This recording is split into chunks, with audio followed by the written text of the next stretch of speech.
The challenge is running a business is much different than having something you like to do that happens to make money. And so if you're not skilled or qualified in the world of running a business, you will make most likely a lot of mistakes that take away from your enthusiasm of running the business, because the bakery, the plumbing shop, the guided tours in the wilderness, that's all stuff you like to do. But who orders the supplies, who pays the bills, who onboards clients, who collects the money?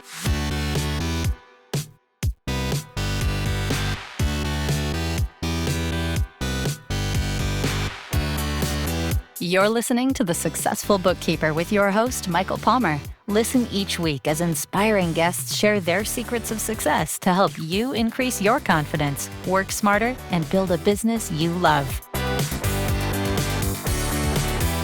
This episode of The Successful Bookkeeper is brought to you by PureBookkeeping.com, the proven system to grow your bookkeeping business.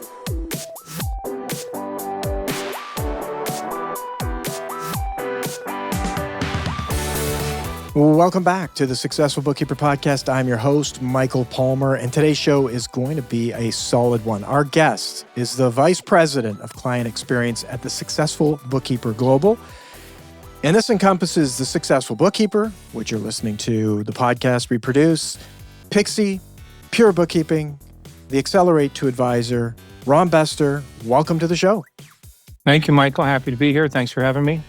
It's great to have you, Ron. And a little disclaimer, Ron has joined the Successful Bookkeeper in the last year, and Ron is actually my brother-in-law. And for years, I've worked with Ron. Of course, he's my brother-in-law.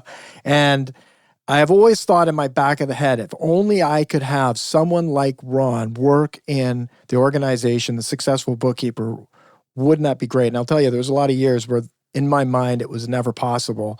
It wouldn't be possible. And that's just a testament to believing in something. And the organization has grown over the years, and we're able to attract a talented person like yourself, Ron. So I'm glad to have you on here, and I'm so excited to share with all of our listeners your knowledge and experience from all the things that you've done over your life. And so maybe we'll start with that, and just maybe give me a little bit of how'd you end up doing what you're doing today?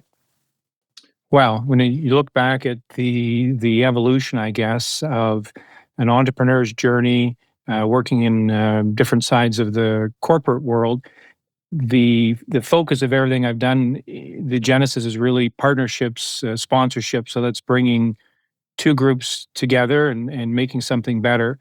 And when you look at small businesses as maybe the backbone of the country, what people often forget is the hard work that goes in, but there is a secret sauce, there is planning, there is so much that goes into making your business work. And when you look at the DNA of businesses, as much as they're uniquely different, sometimes they're remarkably similar. And so I think you can share your skill set, your experience across different platforms. And at the end of the day, it's about building the business that fits you best. And I'm excited to share that with the world of bookkeepers. Absolutely. And I've learned over the years so much from you and your style of business, the way you operate, who you are as a person, your character, all of those things have been inspirational to me and a great learning. And you for a large part of your life ran your own small business, medium, size business. And you did that for almost 20 years.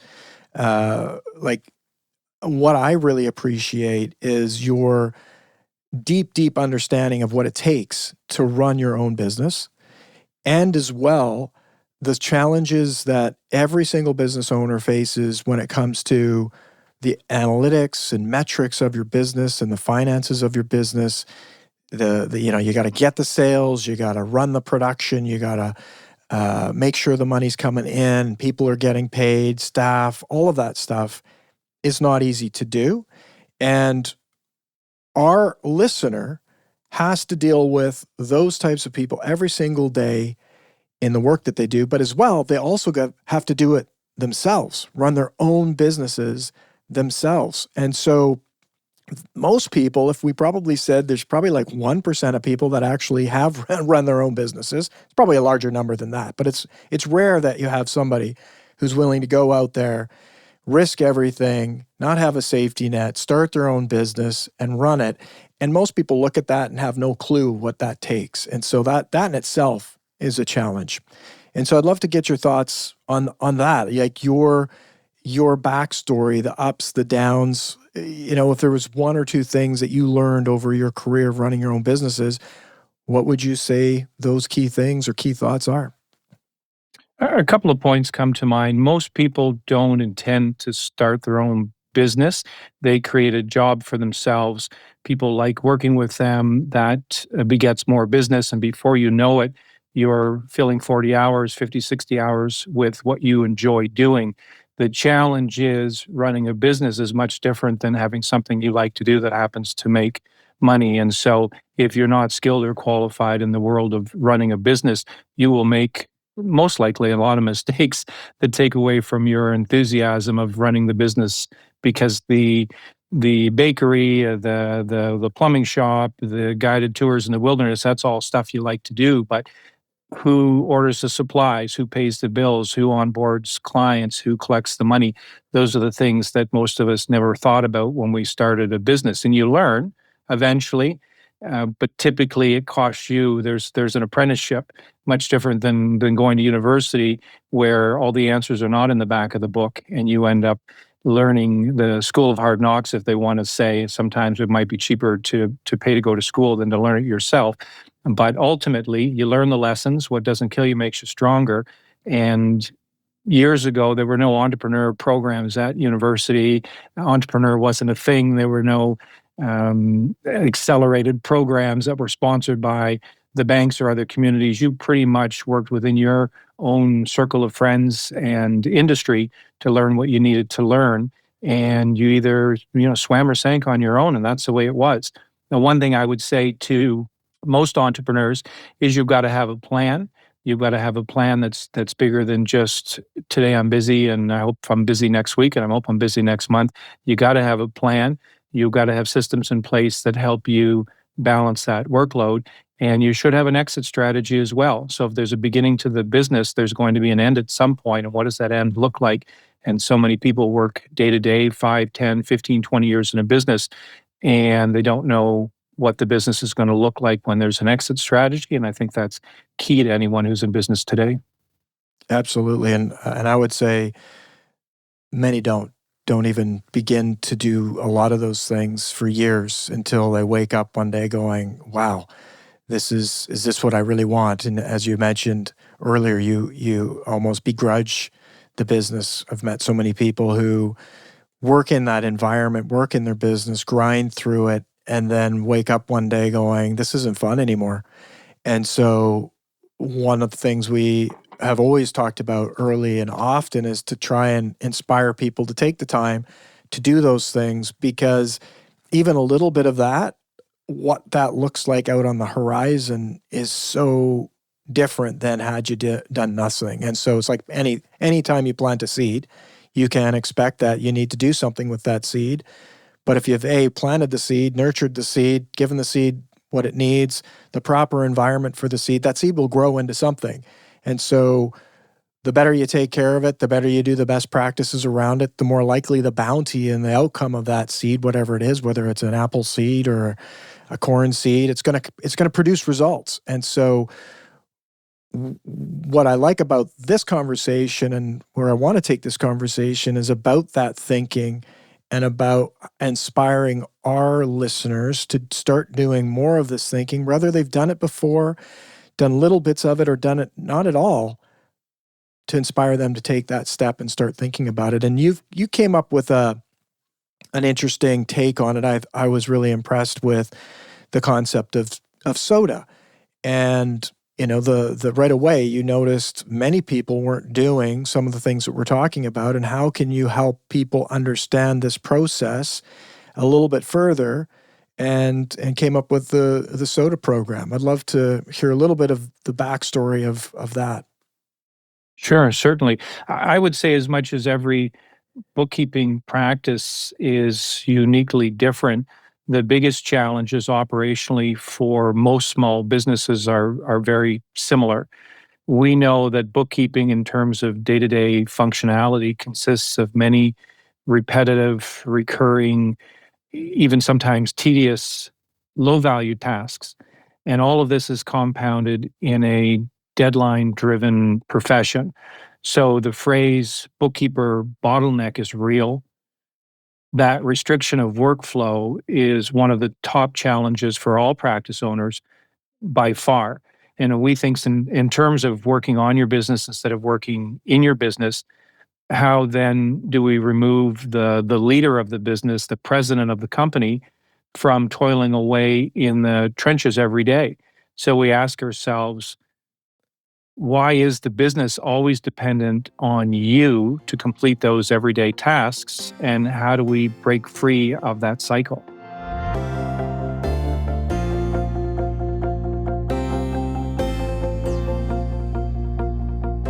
I'd love to break free of that cycle. I mean, every entrepreneur and every bookkeeper listening probably feels like that's a cycle that they'd love to break. So tell me, what does SOTA stand for? Why is it so important for our listener? SOTA stands for Systemize, Outsource, Delegate, and Automate. Essentially, SOTA is a productivity framework. It's an efficiency framework that helps you evaluate and improve every process in your day-to-day workflow. When the flow of work slows down, when the flow of work backs up, when the flow of work stops, that's a big problem. Think of water flowing downstream. Is your workflow more like the mighty Mississippi or lazy river? Every touch point gets you closer to a finished task, which in turn gets you closer to a completed job, which in turn gets you closer to billing your client. Without SOTA, profits are likely leaking right out of your business. Yeah, absolutely. And I love the analogy of the Mississippi River. I mean, if we think of Mississippi River of momentum, and it's massive, right? So we want our businesses to get as much done for us and produce as much for us as possible. So why do you think so many bookkeepers get stuck working in the business instead of working on the business? And that's an E-Myth quote from Michael Gerber. We've talked about it a lot, but I just want to do a call out to that. The E-Myth Bookkeeper is a great book. E-Myth is a great book to talk about building a system-driven business. And this whole key is that getting stuck working in the business. Like you said, they start out working as a job, and then all of a sudden it turns into a job that they don't actually like. Whereas when you work on your business, you can actually work on and build it to be the business you want it to be. So why do they get stuck? It's so easy to get pulled into the weeds of your own business. The default mindset is give it to me or just let me do it. We're all guilty of thinking, by the time I explain it to you, I could have done it myself. But what we're really creating is a dependency. I mentioned this earlier. You absolutely do not want to build a practice that is solely dependent upon you. That transfer of knowledge must occur so you can reclaim your time and start focusing on higher value tasks that drive your business forward. Absolutely. And an exciting thought. So let's dive into this framework and take our listener through it, each pillar at a time. And the first is, it's SOTA, SODA. And the first one is systematize. So what does it really mean to build an engine that runs without you? I think of it as the instruction manual for your business.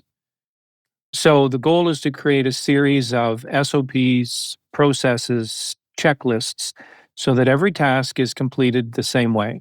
What to do, how to do it, and when to do it.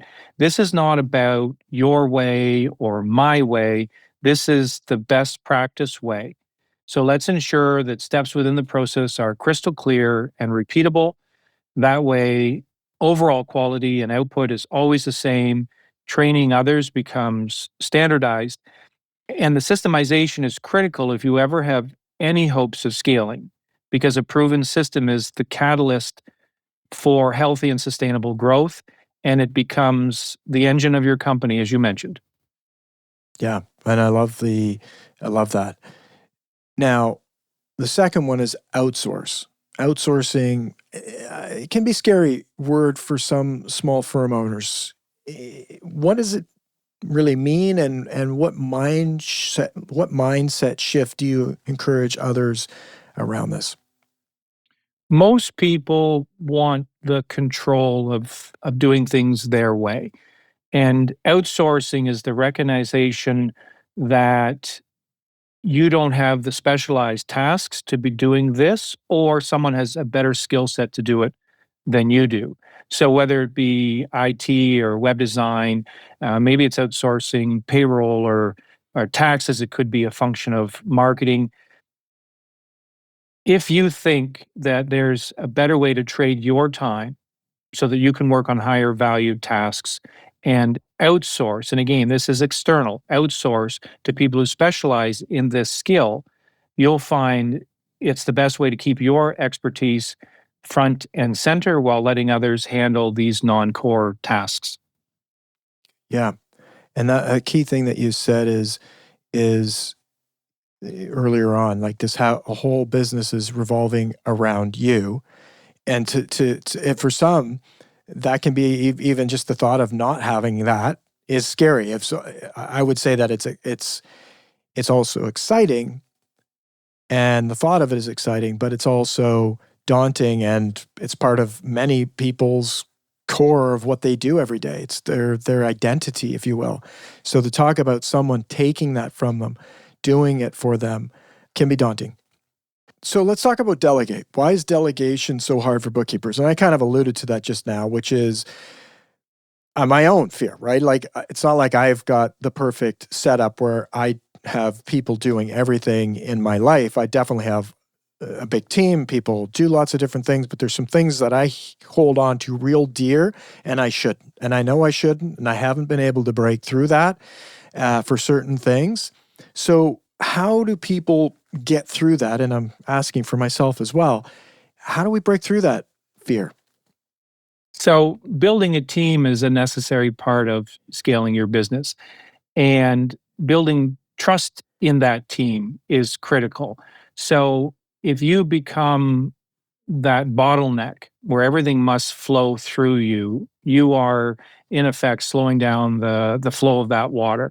So delegation is all about building internal capacity. So as much as outsourcing is external, the delegation portion is internal and internal capacity. So think of the things that you could take off your plate that a junior bookkeeper could do or someone else on your team could do. And again, if the system is in place where we understand the processes, then the training should align with that system to make it easier for someone to duplicate the process that you had been doing as you hand it off. So if you can improve your capacity by trusting the members of your team, and it doesn't have to start with big things, start with little things where it's one task and then a second task and then you build upon that, you would find that even 15 minutes in a day is 5 hours a month. And that's just a quick math as to how you can improve your internal capacity. You are the pilot of the plane. You have to be doing tasks that are aligned with what a pilot does. Every other task may seem important, but it's not critical. And those are the tasks that you have to evaluate through the SOTA lens, hand them off, trust your team, empower your team, and they'll start making the decisions that you used to make, and things will flow better. And then that team will start training the next team, and so on and so forth. It's absolutely critical to scaling.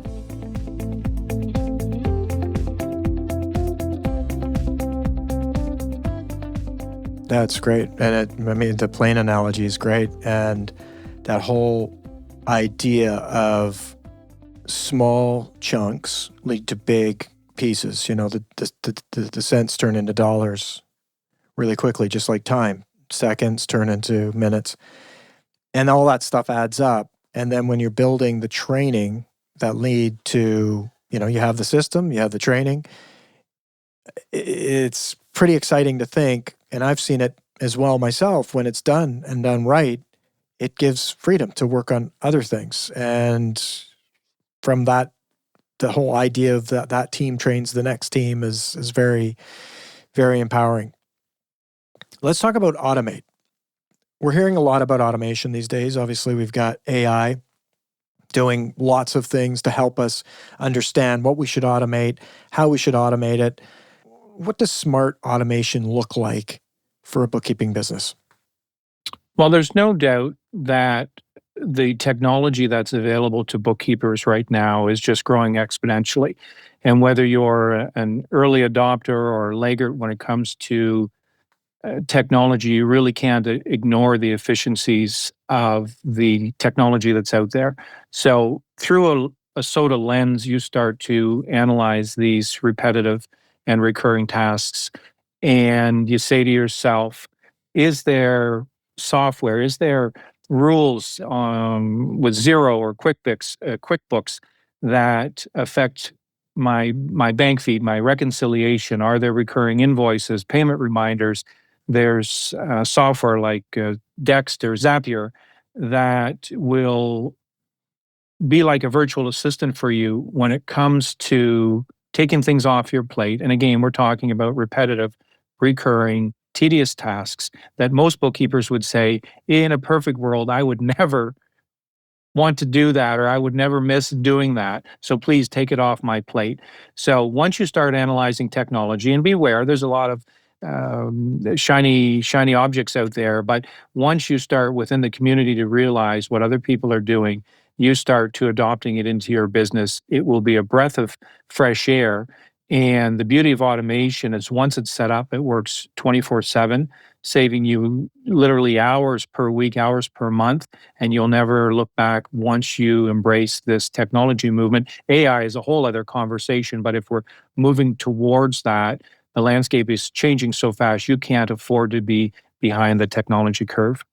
Mm, so true. And automation, it's an investment of time, perhaps money, and knowledge, upskilling that you may need to do to get there, but worth every effort and every penny that you spend on it because of that fact that it goes on and on and on and on, and can liberate the business. What's the biggest transformation you've seen in someone who's gone through this process of looking at SOTA? In one word, the biggest benefit, the biggest transformation is freedom. If you take to heart the Michael Gerber quote of working in your business when you should be working on your business, so much of the day-to-day puts handcuffs on your ability to drive the business forward and do those big, meaningful steps that only you can do. So by systemizing, outsource, delegating, automating, bookkeepers ultimately can reduce their stress, reclaim their time, and position themselves for growth. So if you look at a bookkeeper that's drowning in tasks, not focusing on business relationships, they will begin to resent that business because the business is running them instead of them running the business. And if you believe that your professional life is attached to your personal life, then everything you improve in your business is going to spill over to your everyday life at home with the kids, whatever it is that is important to you, the freedom to have more time. If time is a currency that's important to you, what are you going to do with the extra time? And what's it going to feel like to truly have a business that you can remove yourself from, whether it's a holiday, whether it's somebody's wedding upcoming, whether it's a retirement plan? If the business runs without you, that is the first step to getting your freedom back and truly having a business that you build that fits you.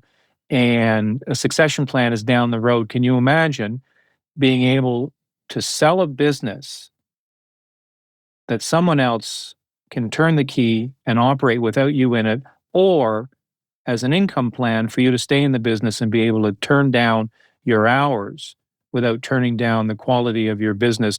Both give you a plan that you didn't have before when you were in chaos or overwhelm mode. Yeah, isn't that exciting? Listener, start booking your holidays and prepare for doing the SOTA and getting yourself where you can take a stress-free, no handcuffs allowed vacation from your business, and that would be just something. Maybe it's book it out in 2 years, plan to go away in a year. It doesn't need to be that long, but that what you just said was being able to imagine that. To take it, my recommendation is go book something where you're going to be gone for 2 weeks and start building out, figure out what you need to do to put your business into a position where you could leave that business for 2 weeks or more and enjoy that time off and not have the business need you. What are some early wins that people experience when they start implementing this in their business? I think from the get-go, when you look at client onboarding, when you look at training, when you look at collecting money, these are tasks that need to be done. They're not glamorous. They're not exciting. And so when you start to look at all the touch points in your business and you start to realize that there is a percentage of them that don't need to be laborious, they don't need to be in your wheelhouse, you start to process in your brain that your time, your energy, your efforts can be spent somewhere else.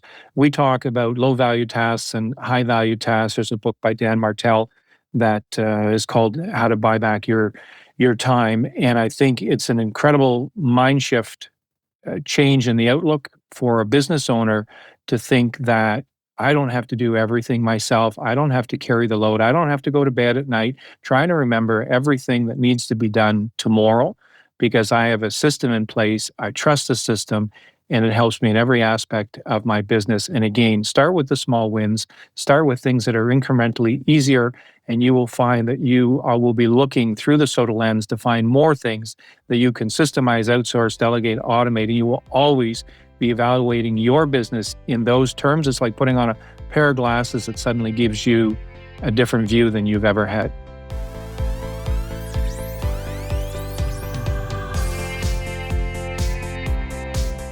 I love that. And on that note, a different pair of glasses, I think that's why the program's been so powerful for people, is that it's not just them doing that in a silo by themselves. It's having a second set of eyes like yourself, walk them through that and probe and find and dig and guide them through the process to help them see new things. What surprises, I'd love to hear surprises that people have when they start off by doing kind of a pre-checklist or actually going through the program with you. What surprises have they had or experienced? Well, they've never done an analysis. They didn't realize how much time is spent. And again, I quoted a number earlier, 15 minutes a day is 5 hours a month. A half an hour a day would be 10 hours a month. So a lot of bookkeepers say, I don't have time. I'd like to do that, but I don't have time. That's a good idea, but I don't have time. And the reality is you don't have time not to. If you feel like you're short of time now, not implementing a system is just going to compound your problem. So if you're not happy with where you are now, it's not going to get better by not having a system. So the revelation that every part of your business deserves, I'll use the word audit. No, nobody likes the word audit, but if you do a time audit, you do a productivity audit on your business, many of the bookkeepers readily admit that they are the bottleneck in their business. How would you like to have a murder mystery show where you're the murderer and nobody knows it, everybody knows it except you? So the reality is sometimes this is a self-awareness check. This is the ability to say, I'm the problem. How do I fix the problem? And that's the first step towards the steps that you need to take to make sure that you get out of your own way and let the business run the way it should. So true. And let me just talk about our listener is listening. They feel maybe this is resonating with them. What's one small thing they could do right now while listening? Maybe they need to stop the car or put the work aside and actually take action to start shifting into a soda mindset, what would be that something they could do right now? Well, most people are motivated by money. So time is a currency, money is a currency. I would say, do you want to get paid faster? Do you like collecting money from your clients? We all have to get paid. If you were to think about immediately how you collect money, and is there a way to automate that, delegate it, outsource it? When you think of the tools that are available to you for something like a recurring task of getting paid, what would you do right away? And what would that mean to your business to not have to chase money? That would be the number one thing that I put on most people's lists is how do you get paid in a predictable fashion, and what could you do immediately in the form of a checklist or a process that you would change internally to make sure you're always paid on time? Yeah, that's great. And if people were interested and wanted to explore the SODA program or take the pre-checklist, let's maybe talk a little bit about this because there's some things people can sign up and do and get some value through doing this. What does that process look like? Well, when we framed out our soda intensive, it was a 2-session program. So one is sort of a self-evaluation, a checklist, if you will, of all the processes and systems within your business. And then the second part is that analysis, that conversation that says, here's where we recognize where we're losing time and efficiency in this productivity framework. And here's what we're going to do about it. So it's not just an analysis, it's an action plan as well. So there is a pre-checklist that sort of lets you be honest with yourself as to what's happening in your business. And again, so many people run a business for years without ever taking inventory of their productivity.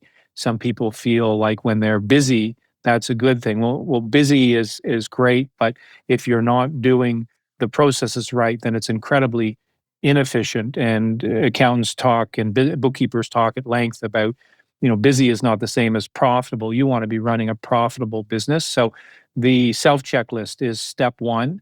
And then beyond that, we have an analysis, you have the interpretation, and then you have the action plan. And I think with anything that we do, the critical part is the action plan. And knowing what's wrong is one thing, and then understanding how to fix it is the biggest part. Beautiful. So we will have a link to get started with that pre-checklist, and then our listener can learn more. What are some final thoughts for our listener who want to get their time and freedom back? I think you have to be realistic about where you are in your business and what the next level up looks like for you. There are a lot of people who talk about a plan but never put a plan together. It is important, it's imperative for you to say, this is my plan, and the plan can change, but for now, this is what the next 6 months or 1 year looks like. If you're truly interested in growing or scaling your company, it cannot happen, in my opinion, without a system. And I'm not saying it has to be this system or that system, but clearly there has to be a productivity framework, a way that you process every touch point in your business. If you look at the world's most successful businesses, they had a system. So whether you take Michael Gerber's advice, whether you take Dan Martell's advice, whether you look at the Fortune 500 companies, whether you're a small business, medium business, or a big business, you're going to need a system in place. And the sooner you start working on that system, the sooner you can find yourself achieving your goals, getting to that checkpoint where you're honest with yourself about the bottleneck in your business. And if it's you, then it's you. And let's do something about it. And the fastest way to do that is to say, I recognize that I have, a problem, something I need to work on, and I'm going to take the steps to make the change.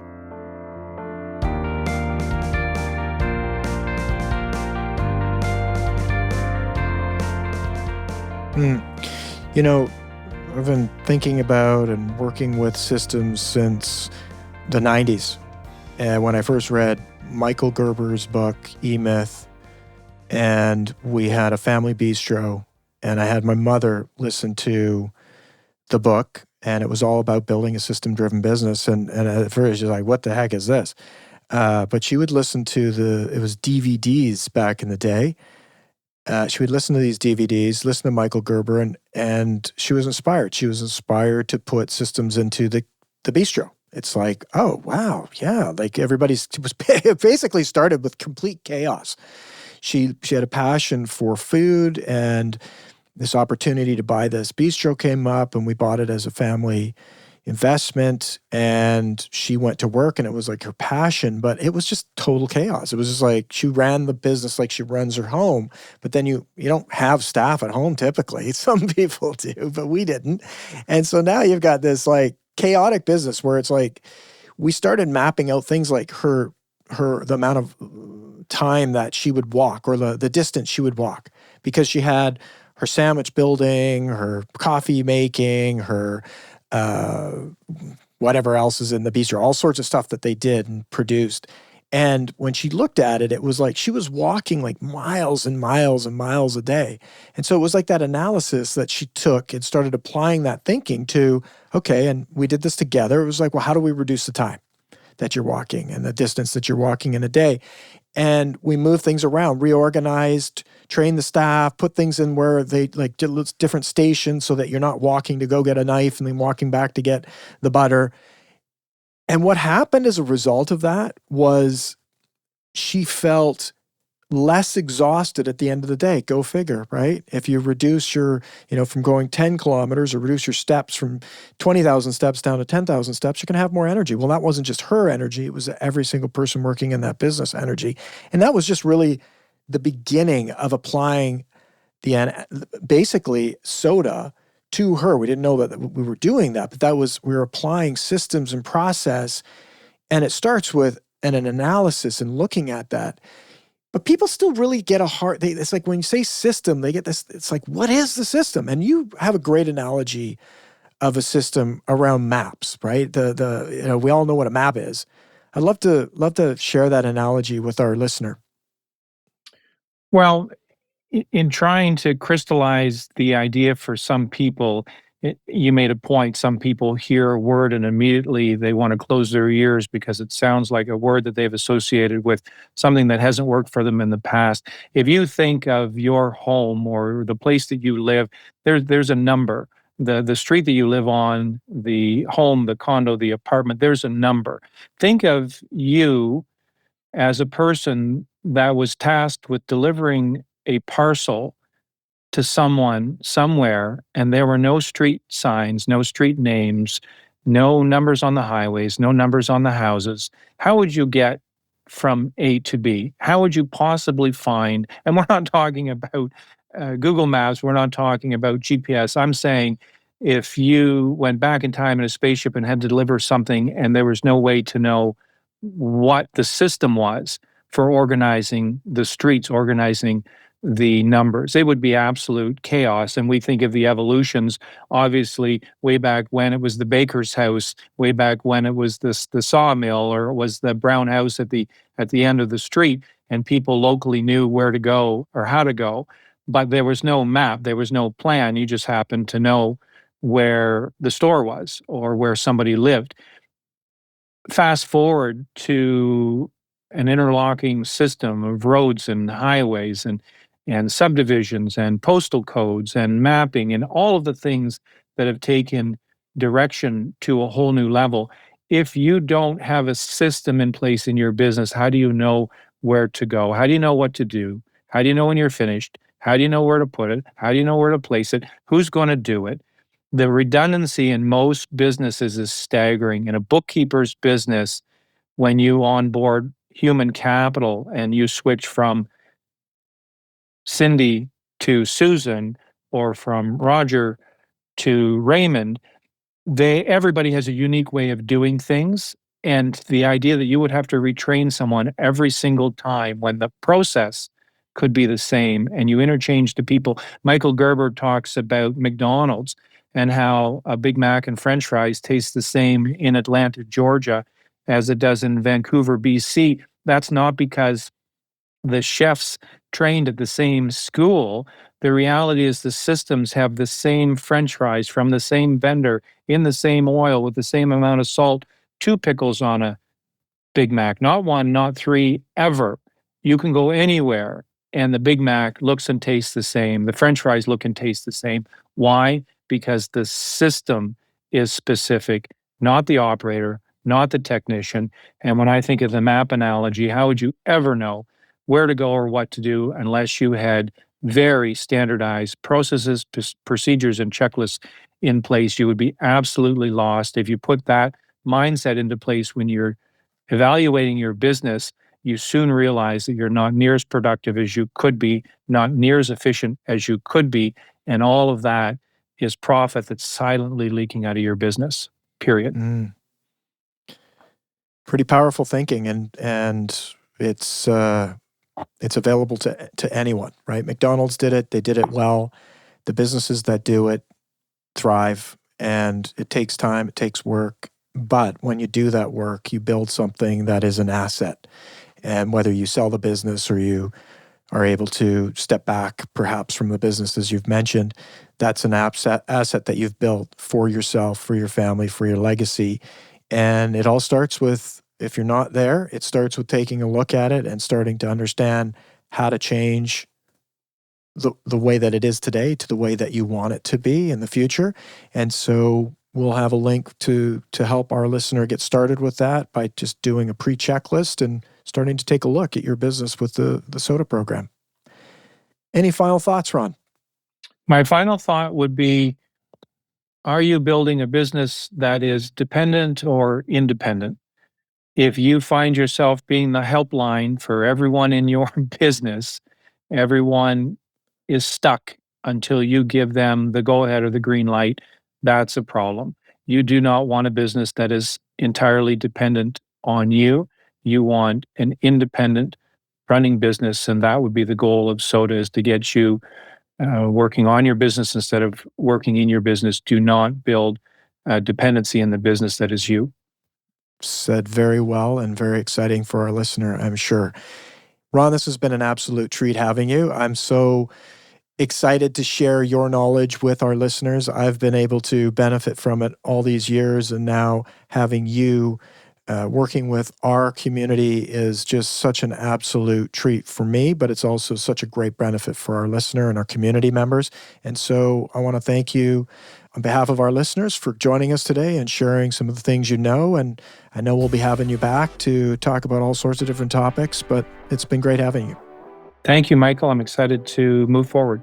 Beautiful. And with that, we wrap another episode of the Successful Bookkeeper Podcast. To learn more about today's wonderful guest and to get access to all sorts of valuable free business building resources, you can go to thesuccessfulbookkeeper.com. Until next time, goodbye.